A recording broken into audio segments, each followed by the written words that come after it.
What will Ivan Barbashev's role be with VGK this upcoming season? Were the Maple Leafs, the Red Wings, Carolina, were those trade talks real? Does he fit in or fit out? Next on Lockdown Golden Knights.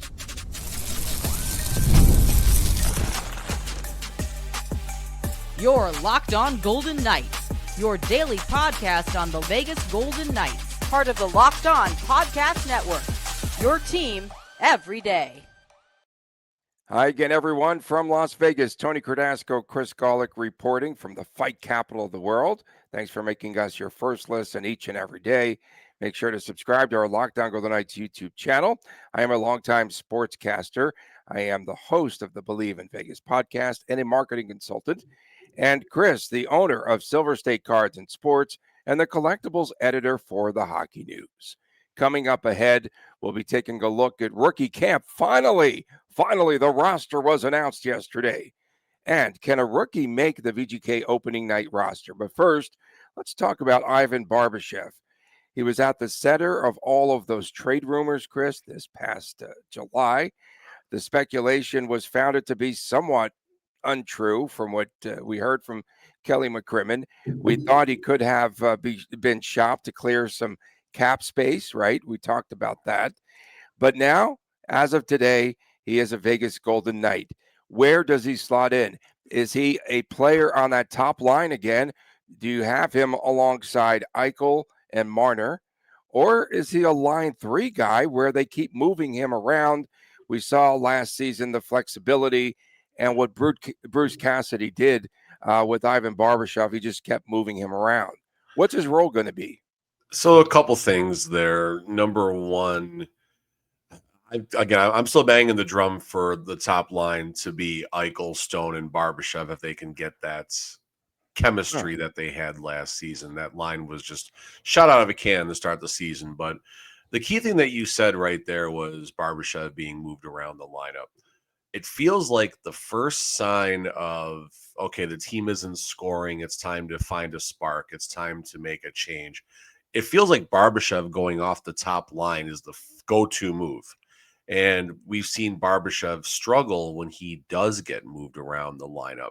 He's not a third. I mean, he has the pedigree to be a third-line grinder, but he just doesn't seem to put up the numbers.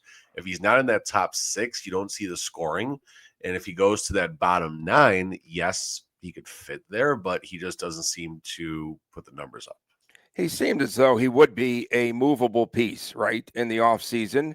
And we thought perhaps he would go to Toronto in this Marner deal, but that did not happen. But he still was, nonetheless, a 23-goal scorer.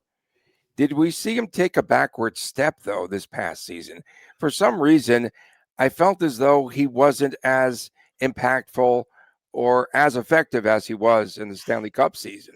I mean, 51 points was his second best offensive season of his career, going back to 21-22 with the Blues when he had a 60-point season. So we can start there. Looking at Barbashev's game log, he was on pace to hit about 30 goals last season. His first 42 games were very solid. A lot of that, of course, was the 3, 4, 5, 7 goals in the first 11 games that got that pace going. Concerns about Barbashev here. We've talked about him being money in the playoffs. We've talked about that's when you really see Barbashev's game just pardon me, just kind of come out, so to speak, here. But then when you look at his playoff numbers last year, I had it up here. But anyway, I think he was 1 point? 2 points. 4 point. It wasn't a lot of points last year. 2 points in the playoffs. 2 points. 2 points in the playoffs. Okay, you got it. Yeah, it was a goal and an assist, I believe. So that's not good enough. Well, no one was good enough. Obviously, that's why they kind of flunked out. But he does have an 8-team no trade clause. Come on, bro. I wore my Shanghai Dragon shirt just for the occasion today, so thank you.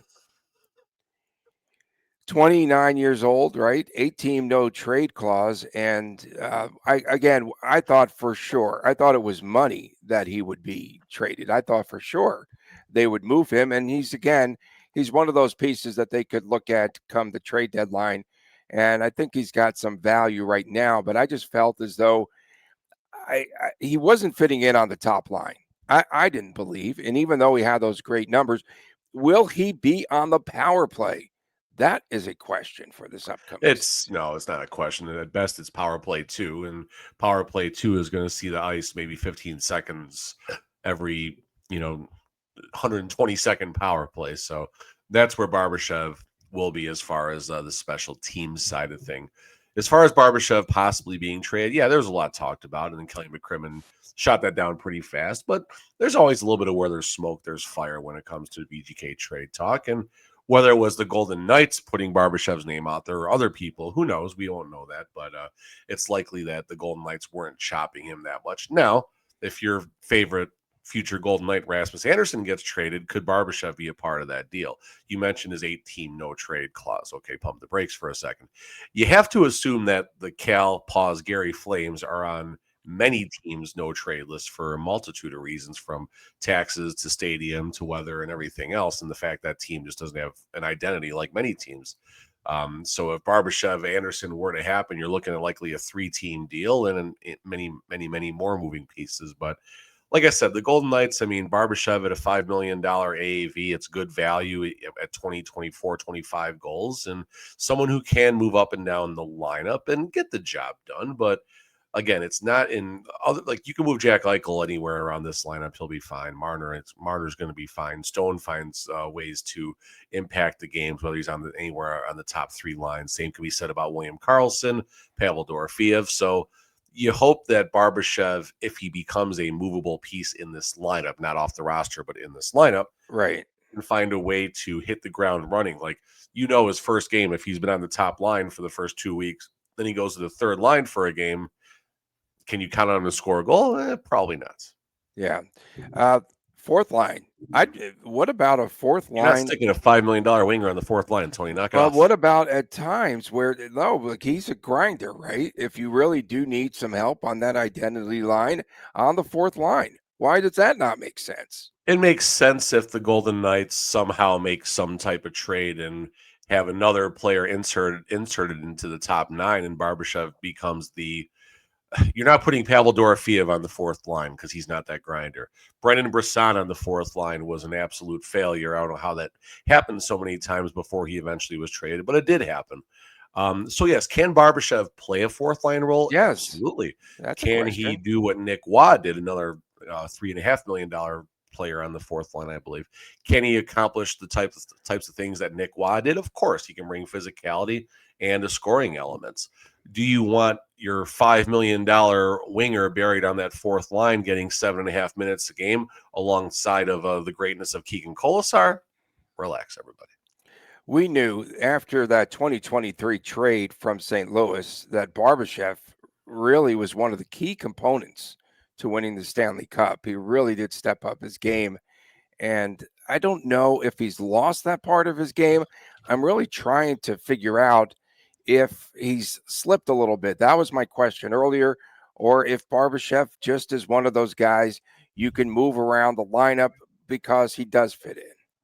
The other piece of that trade that the Golden Knights sent was another prospect, highly touted prospect, Zach Dean, who played just 9 games with the Blues in 23-24 and then spent the rest of the season in Springfield. I don't Oh, know if he was scratched or injured a lot, but perfect candidate for Shanghai, bro. yeah, no, Zach Dean is not developed, and we'll see exactly how that goes out from Remember there. us seeing him at that event we went to? He's massive dude.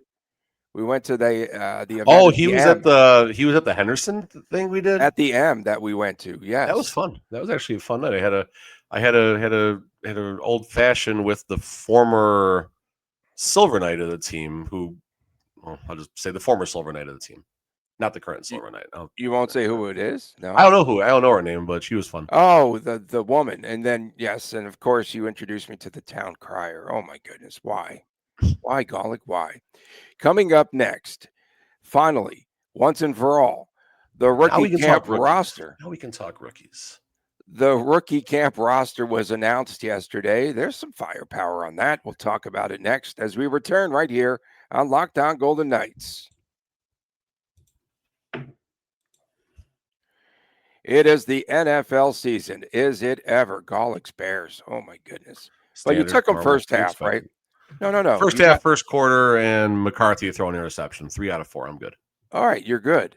So the NFL season is here, and FanDuel is the place to go to make sure that you're ready for kickoff each and every week, and you have can't miss offers and all sorts of props and great things.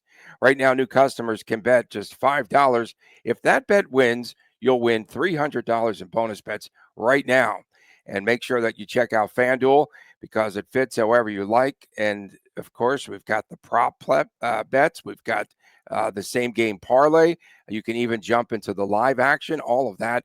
It is so good, and it makes every game even more exciting, whether you're watching a team or keeping an eye on your fantasy lineup like Golick does. So, are you ready to play? Jump into the game if you haven't yet. Download the FanDuel app today. Visit fanduel.com and you can get started. Again, it's fanduel.com. Get started. Place your first $5 bet.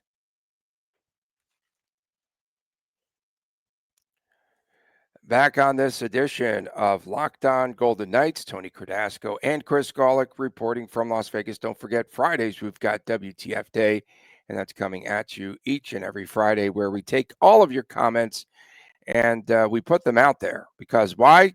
How did this start? We don't like mailbags.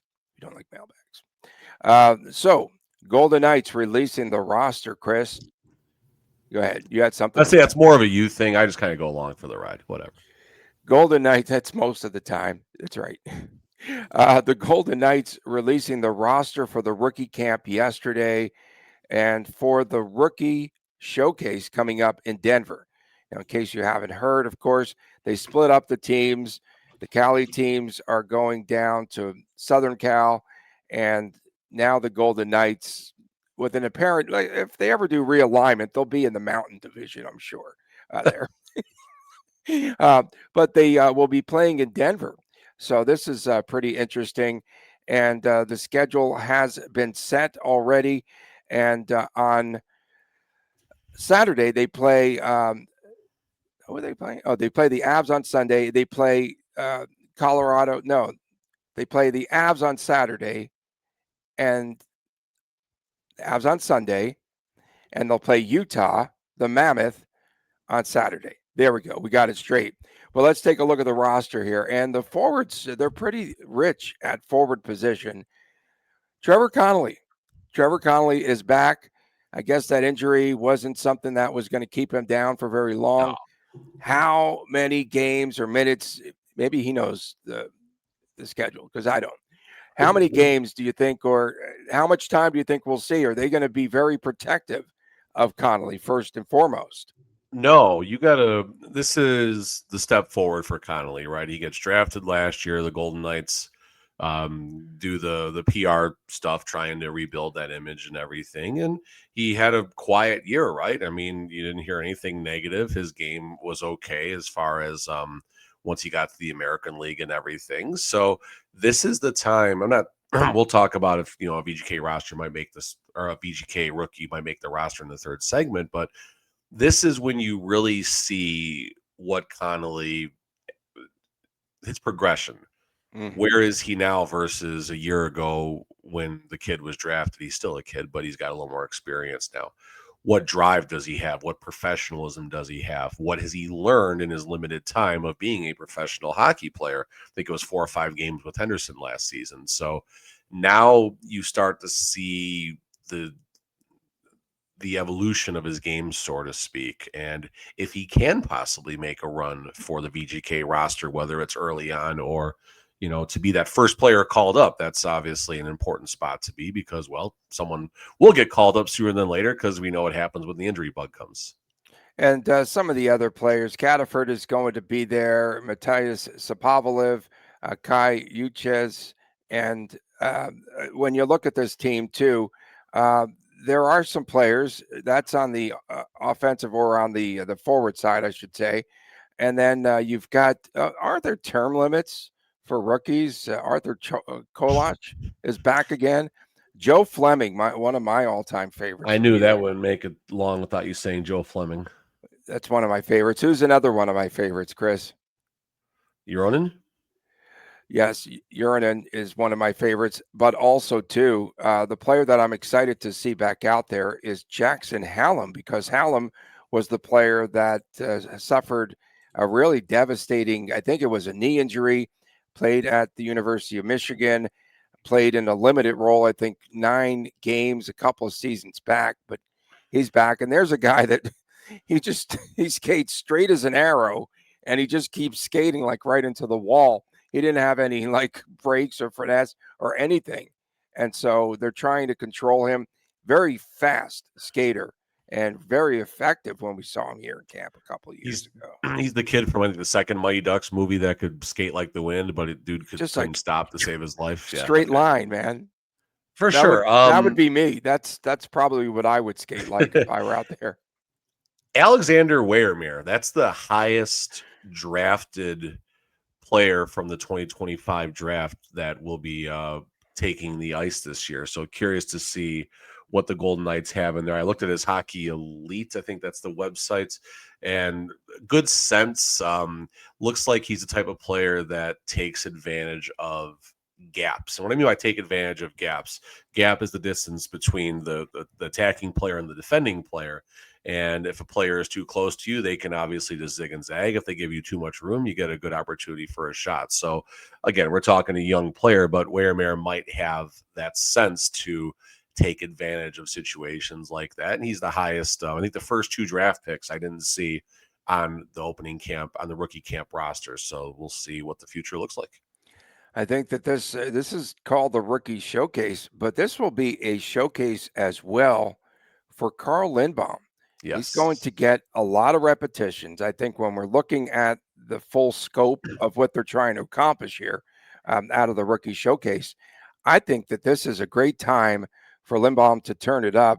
And I think there could be a battle potentially for number 2 for the backup spot. I think so, and we can dive deeper in the third segment there, but I think there's definitely going to be more pressure on Schmid than maybe Schmid expects or other players on this roster expect. The other goaltender, Cam Whitehead, he did get 3 games in the American League last year, 881 save percentage, 355 goals against. So this would be a good chance to see where he has gone as far as with his game, just out of Northeastern a couple of years ago, and then in the UCHL with Lincoln. So another goalie in the, but they didn't bring the Russian kid up, Moisevich, right? I said, Yeah. Moisevich. No, forgive me if I'm getting that I think name it's wrong. He's a player that I'm excited about. That's in the farm. I don't know. He's like the 6'5" kid, right? The Shanghai Dragons, right? No, anyway, right there.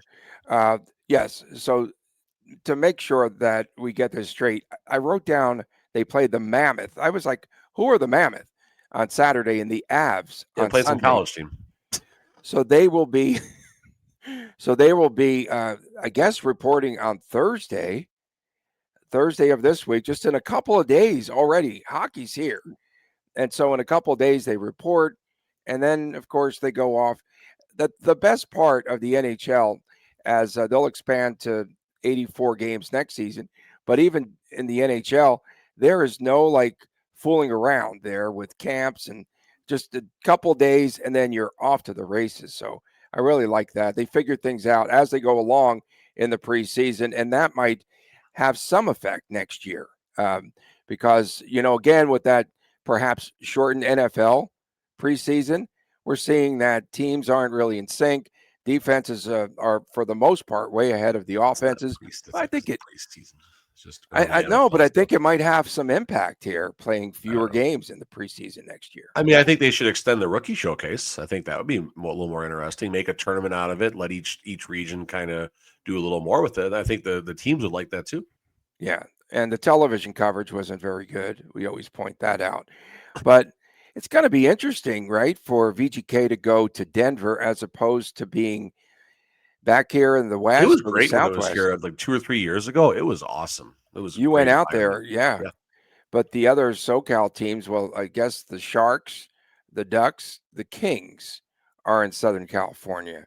So that's going to be fun. I'd like to watch some of that. They did get evicted. Coming up next, we'll talk about our eviction notice. Now, can a rookie make the VGK opening night roster. We'll get to that as we return right here on Lockdown Golden Knights. Welcome back on this edition of Lockdown Golden Knights. Tony Cardasco and Chris Golick reporting. Thanks for making us your first listen every day. You've seen us teasing that we're going to have a special announcement. We are that close, Golick. So that's going to be coming your way. Dry yet. The ink is not dry yet.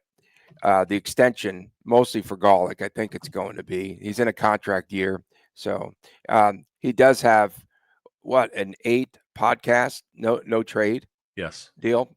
Don't forget Fridays, WTF, Saturdays, sometimes, hopefully we'll see the return of the Chris and Chris. Oh, God, yeah, definitely. As the season gets closer, no doubt. Some of the Vegas Golden Knights that could see action on the next level. And yes, we do have to start off with Trevor Connolly. They are so high on him, and we'll see if he could live up to his potential. And also, the biggest issue, can he stay injury-free? Yeah, I mean, obviously Connolly is going to, as we said in the last segment, probably get an extended look.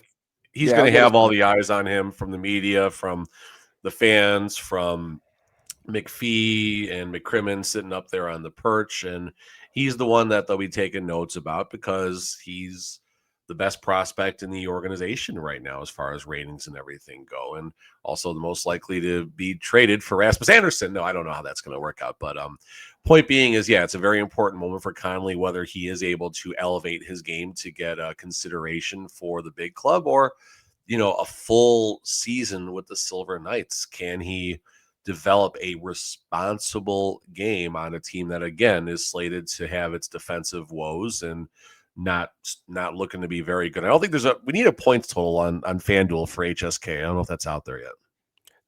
Do they have such a thing? I don't know. It'd be probably about as many wins as the Chicago White Sox got this year. Ouch. I think they'll be a tad better. But we did talk in the previous segment about Carl Lindbaum, and this is a concern for the number 2 goaltender. When you get the reaction of Kelly McCrimmon when they mention Akira's name and he just goes, meh, there's an issue there. And so they're going to, there's 2 games up there in Colorado. He'll get to start in one, or do you think I would much rather see him play, a couple periods in one period in back-to-back games, just to give him different looks, or 2 periods in each of the 2 games, because they definitely want to see more than that sample size we saw last season, where Lindbaum on a team that was not very good in Henderson, he definitely was a shining star. Lindbaum probably gets 1-1. Him and Whitehead will probably chop it up if I had to assume. I would not be surprised if Lindbaum was the first preseason game starter, gets 2 periods or something like that. That would not surprise me at all. I don't know if we'll see Paps coming up for a game or not, but definitely it would be good to see Lindbaum getting as long of a look as possible, because you kind of know what you have in Schmid. Whether he's going to be a serviceable backup to Aiden or not, we're going to find out, obviously, in the next month and a half or so. There's concerns there. Do the Golden Knights, there's still a little bit of money left. There's still a little over $1 million left. Is there something that's going to happen as far as moving pieces? No, the roster's set. You didn't follow along yesterday. Fair enough. Yeah, I was actually going to put leave the same tagline for today's show. The rookie roster is set, but yeah. The rookie roster is set. Anyone else? So now those would be the top 2 rookies that you would look at, right? If you're VGK, who else has a chance in your estimation to move? Cataford. Cataford, like I said, I just liked watching him play in his limited time in the American League last year. It seemed like he had a good sense of the game and seems like the type of player who could be ready to be fast-tracked. Do I say he comes up to the NHL and, lights it on fire? Well, maybe. Again, we're talking the Q, dude had 90 points, 40 goals in 65 games last year with Halifax. So you got something going on there. 23, 24, 24, 25, 54 games, 19 goals, 45 assists. So dude's got a scoring touch. Dude knows where to put the puck. And I thought he had a better physical element versus being a scorer like he was in the Q. So that's the name to watch. Okay. And our guy, Tuomas Joronen. He's a power winger. We've liked his game. He had a 90-point regular season Yep. last year. Where was he? OHL, I think. OHL. The Barry Kingston. Colts. Oh, no, that's right. I've got the hat with the Frontenacs. And so the story there is that I wore the Frontenacs hat with the big boss on the other end. He didn't like that, did he? When we did that meeting, he was like, hey, the Frontenacs hat. Well, he Well, likes no, the he had a rival team. conversation with you, and you're like, dude, I just bought the hat to be cool. You had no idea there's I going to be a was trying to be conversation the about it. first person on my block, so that's why I wore the Shanghai Dragon shirt right there. Yeah. I need a So jersey. what's that? You're like, oh, you want I the need a jersey? Shanghai Dragons jersey. I have a feeling that I know the person somehow, some way. Maybe they were with VGK that runs that Twitter handle. I do, because Everyone else from VGK they're is there. responding. Okay, fair.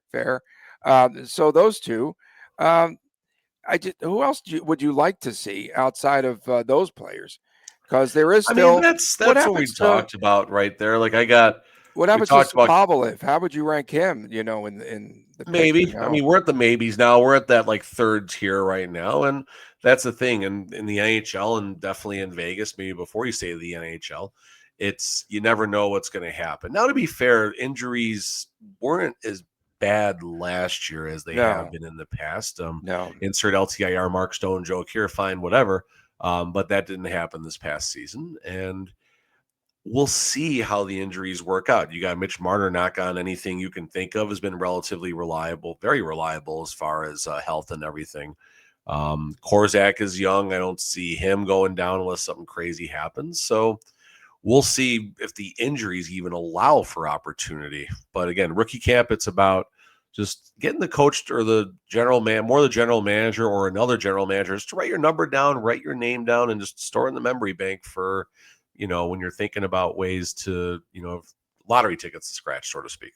Any of the defensemen on this roster that have a chance to even get a cup of coffee on the NHL level? There's always a chance at a cup of coffee, but nothing that's standing out to me, honestly. That's the hardest spot to break in. Yeah, that really is. So keep an eye there, of course, on Trevor Connolly. Keep an eye on Carl Lindbaum there because it's still not settled for the backup role here at goalie for the VGK. Stay with us here, of course, the rest of the week. We're with you now 5 days a week. Don't forget Fridays are WTF Day, and leave your comments. For my man, Chris Golick, Tony Cardasco from Las Vegas. See you tomorrow right here on Lockdown Golden Knights.